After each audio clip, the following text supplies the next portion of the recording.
Doa ketika bangun tidur.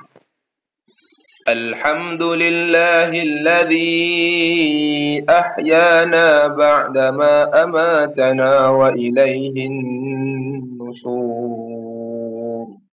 Segala puji bagi Allah yang menghidupkan kami selepas mematikan kami, dan kepadanya kami akan kembali. La ilaha illallah wahdahu la syarika lah, lahul mulku wa lahul hamdu wa huwa ala kulli syai'in qadir. Subhanallahi walhamdulillahi wa la ilaha illallah wallahu akbar. ولا حول ولا قوة إلا بالله العلي العظيم. رب اغفر لي. Tiada Tuhan yang berhak disembah melainkan Allah yang Esa. Tiada sekutu baginya.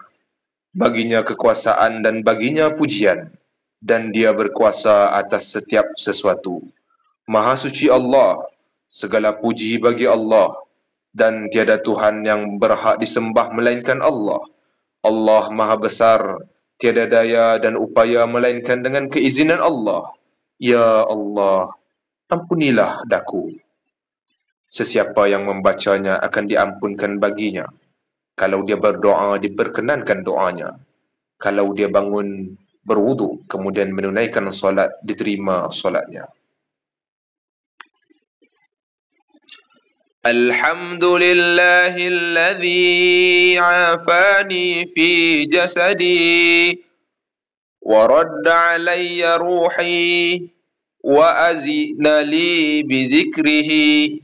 Segala puji bagi Allah yang memberikan nikmat kesihatan pada tubuhku dan mengembalikan kepadaku rohku dan mengizinkan aku untuk mengingatinya.